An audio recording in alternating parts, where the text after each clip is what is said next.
Sir mic off है। Okay, thank you. तो ये बता रहे थे कि केमिस्ट्री में हम लोग रिएक्शन टर्म ही यूज करेंगे, फिजिक्स में प्रोसेस यूज करते, चेंज यूज करते, क्योंकि वहां पर बहुत सारा चेंज फिजिकल चेंज होता है, केमिकल चेंज नहीं होता। The reactions in which heat is absorbed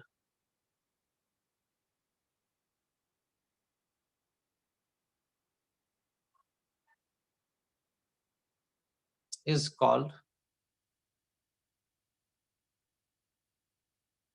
endothermic reaction.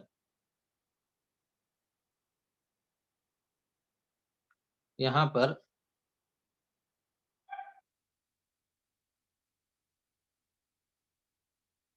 system absorbs heat from the surroundings.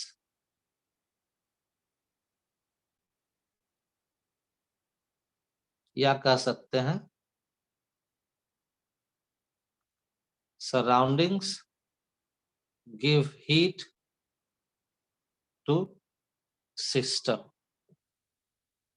या कह सकते हैं कि flow of heat, ये सारा ऑब्जेक्टिव क्वेश्चन में रह सकता है, अलग अलग language, is from surrounding to the system.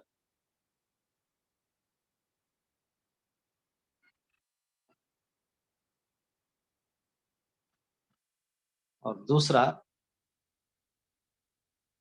Exothermic reaction, हालांकि इसके लिए एक एग्जांपल भी दे दें। Heat appears on left hand side of chemical equation. जो केमिकल इक्वेशन लिखा जाएगा उसमें हीट लेफ्ट हैंड साइड में लिखा हुआ हो तो हम लोग समझते हैं कि reaction is endothermic.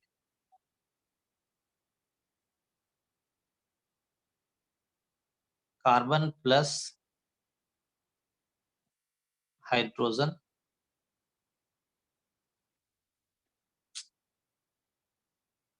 Sulphur giving carbon disulphide, और यहां पर plus heat,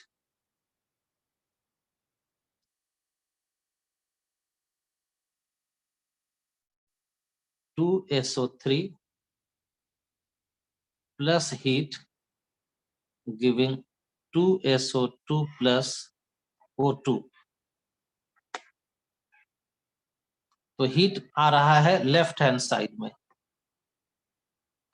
N2 plus O2 plus heat giving 2NO। तो इन सब में heat appears on left hand side of equation, तो इन सब को कहेंगे हम लोग एंडोथर्मिक रिएक्शन। ये सब केमिकल चेंज है।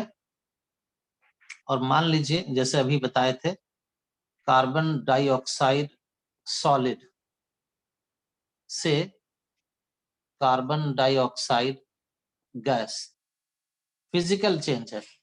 लेफ्ट हैंड साइड में भी केमिकल सब्सटेंस CO2, राइट में भी केमिकल सब्सटेंस CO2, सिर्फ उसके स्टेट में अंतर है, सॉलिड से गैस हो गया है। तो आप इसको कहेंगे, अब ये कोई रिएक्शन तो नहीं है, तो इसके लिए प्रोसेस टर्म जोड़ देंगे, कहेंगे it is endothermic process. Ice is solid water 0 degree Celsius पर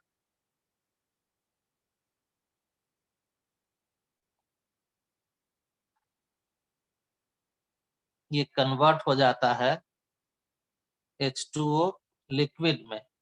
कैसे भाई? तो हीट गेन करके। तो यहां पर भी सिर्फ हो रहा है change of state. H2O liquid certain temperature T पर ये बदल जाता है H2O वेपर। कैसे? तो हीट गेन करके। तो ये सब क्या केमिकल चेंज है? बोलो, वेट कर रहा है।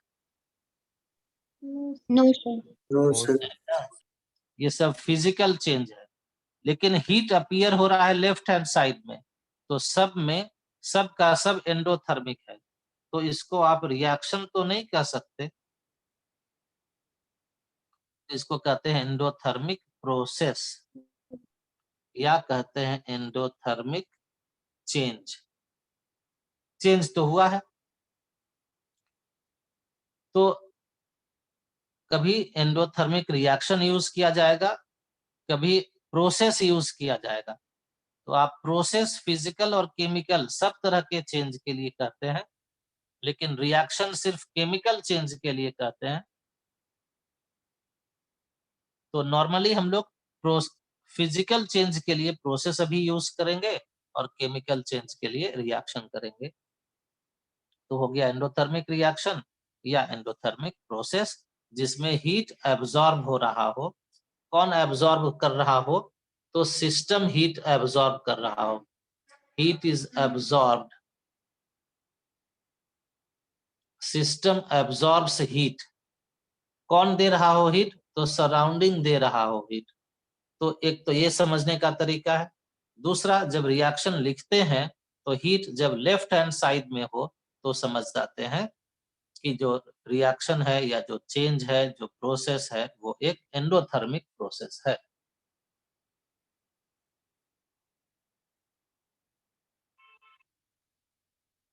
एंडोथर्मिक प्रोसेस, एंडोथर्मिक रिएक्शंस के लिए डेल्टा H का साइन पॉजिटिव दिया जाता है। ये IUPAC का एक रूल है, कन्वेंशन है। क्यों पॉजिटिव देते भाई? क्योंकि एंडोथर्मिक में सिस्टम हीट गेन किया है। चलो लिख देते हैं, system gains heat, therefore heat of system increases. तो इंक्रीज कर गया तो पॉजिटिव, इसीलिए डेल्टा H का साइन पॉजिटिव देते हैं। चलो नेक्स्ट लिखो, एक्सोथर्मिक रिएक्शन या प्रोसेस। शॉर्ट में लिखवा देते हैं, reactions in which heat is released, उसको कहते हैं एक्सोथर्मिक रिएक्शन। इसमें system gives heat to surroundings, system से सराउंडिंग की ओर हीट का फ्लो होता है। और जब केमिकल इक्वेशन लिखेंगे तो हीट अपीयर्स, किधर अपीयर होगा इक्वेशन में? Left hand side, right hand side? Right. Right hand side of equation. Example,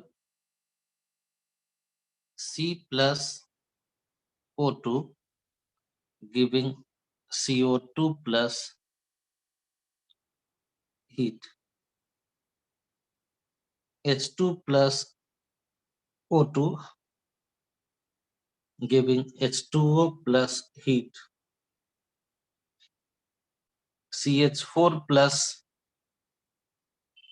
2O2 giving CO2 plus 2H2O plus heat। ये सब केमिकल चेंज है, तो कहलाएगा एक्सोथर्मिक रिएक्शन। H2O स्टीम से बन जाए H2O लिक्विड और हीट रिलीज करता है। और इसीलिए अगर स्टीम हम लोग के हाथ से सटता है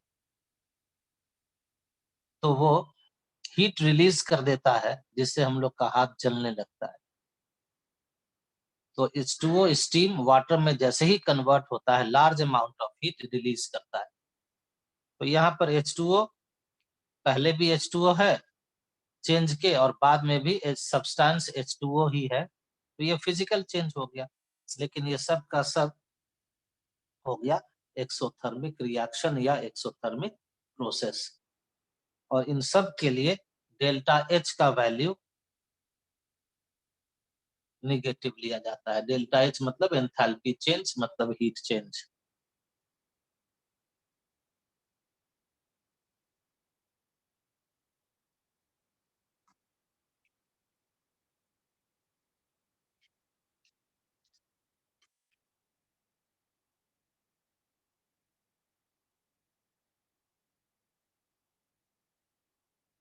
डेल्टा IH इसको पढ़ते आयोनाइजेशन एंथैल्पी, सुना हुआ है? Yes sir. क्या होता है?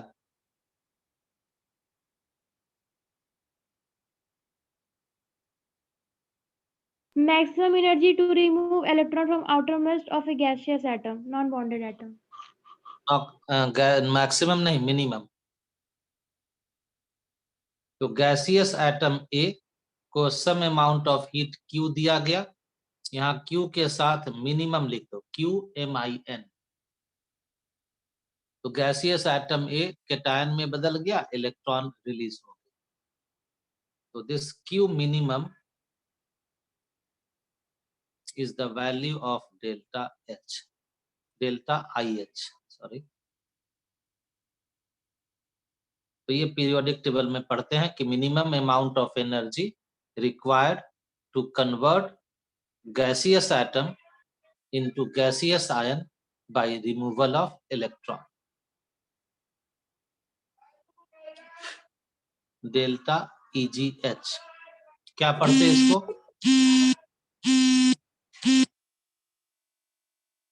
क्या पढ़ते? Electron gain enthalpy. Electron gain enthalpy.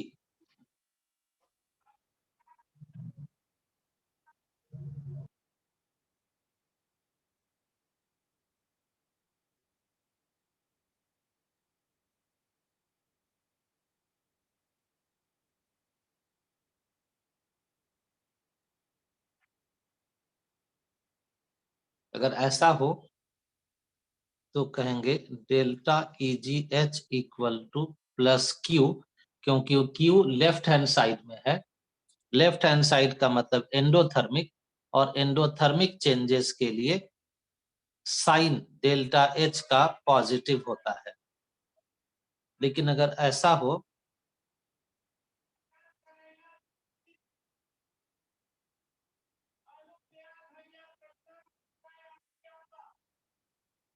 तो कहा जाएगा delta EGH equal to minus Q, क्योंकि ये एक्सोथर्मिक है और पहला एंडोथर्मिक है। एंडोथर्मिक के लिए साइन होना चाहिए पॉजिटिव, एक्सोथर्मिक के लिए साइन होना चाहिए निगेटिव। ये दोनों टर्म पहले से भी आपका सुना हुआ है। तीसरा टर्म है डेल्टा H फ्यूज, FUS। इसको पढ़ते हैं एंथैल्पी ऑफ फ्यूजन। क्या पढ़ते? Enthalpy of fusion. Enthalpy of fusion.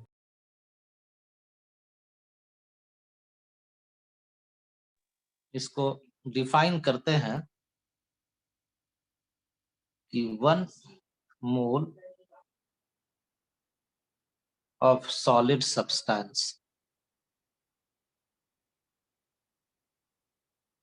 is converted into liquid। तो इसमें जो एंथैल्पी, जो हीट चेंज है, that is called enthalpy of fusion, और ये होता है at melting point of this solid substance.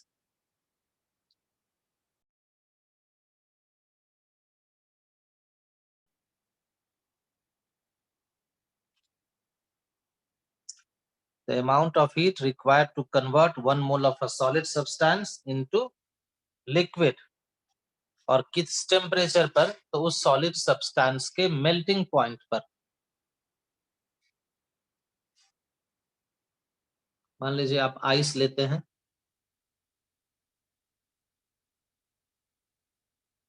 तो वाटर का मेल्टिंग पॉइंट होता है 0 डिग्री सेल्सियस।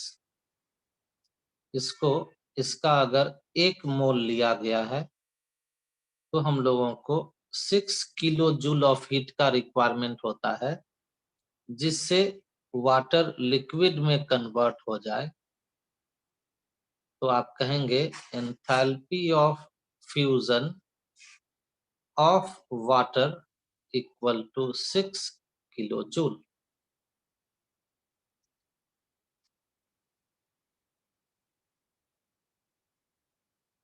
तो डेफिनेशन क्या हो गया? Heat required. अब डेफिनेशन बुक से नहीं लिख लोगे? Yes, to convert sir. 1 mole of a liquid into vapor at constant temperature of its boiling point is called, आगे लिख लेना, enthalpy of vaporization।